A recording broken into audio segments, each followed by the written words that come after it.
Peace, family. Peace. I want to touch on the transition that a lot of people have been speaking to me about. I've been getting a lot of inbox messages from people who want to know if they don't want to follow an Abrahamic religion, what are they going to do? What should I do? Um, so I'll go from my standpoint. So I used to be a Christian, right? And when I was a Christian, I started thinking differently. And I don't know what I believe I know why I started thinking differently, but let's just say I don't know why I started thinking differently. I started thinking this way. And I started questioning stuff. Okay.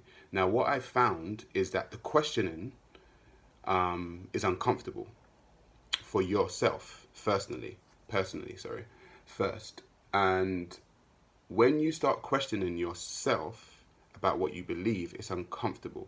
You start to feel uneasy because there are religious sentences, trigger words, trigger sentences that stop you from thinking outside of the box that you've put yourself into. So some of the trigger sentences will be, if you think like that, you're going to go to hell.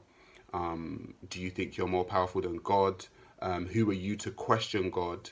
And things of that nature. And after you do that, you question yourself and that makes you uncomfortable. What then happens is you don't say the trigger words to yourself anymore. The trigger words are now said by outsiders. So that gets you even more fearful, because when you start to tell them the way you maybe think and feel and start to question, their trigger word says to you, they say the sentences too. They say, what, do you want to go to hell? Are you more powerful than God? Who are you to question God? You shouldn't really question. Pray on it. You'll get the answers. All this kind of stuff. So there are trigger sentences that stop you, okay, from questioning. There are trigger sentences that will stop you from going on this journey that you know you want to take to some degree. You actually know you want to take this journey, but you're scared. So the transition out of Abrahamic religion into something, I would say, first of all, take self-belief. You have to believe that what you're doing for yourself is the right thing. If you don't, you probably won't do it, because what we have is spiritual limbo.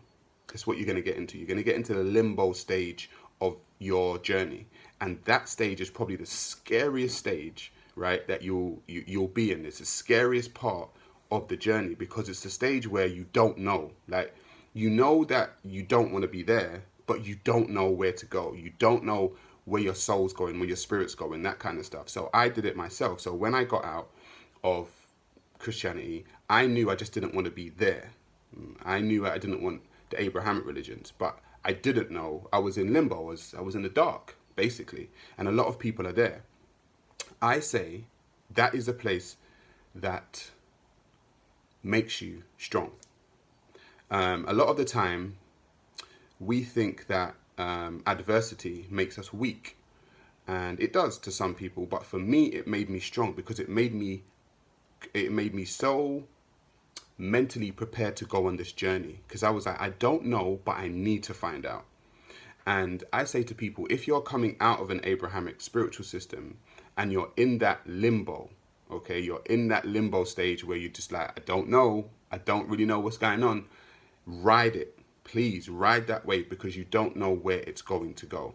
You have to actually have self-belief and decide for yourself. See, this is the time where all decisions prior to this have been made for you. So you follow this book, this is what happens, do this, and then this will happen. You've been told what to do.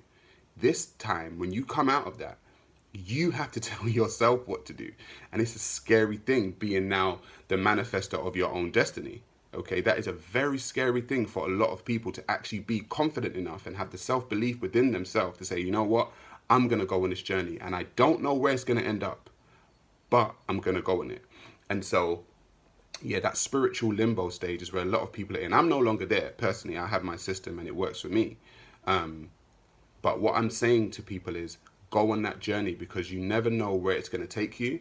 And you have to let go of that fear. You have to let go of those trigger sentences. Do you get what I'm saying? Those trigger words, and you have to let go of it. Otherwise, it will keep you there, even though you know you don't want to be there, but you're now there out of the fear. And if you're somewhere out of fear, then it's probably not the right place for you. So what I'm going to say to close is the spiritual limbo place is normal. Okay, it's a normal place where you are. What you do now is that you now start your search. You start your journey, you start your search, and you start to try and make sense of the things that you know don't make sense. And yeah, I hope that helps. Peace, family. Peace.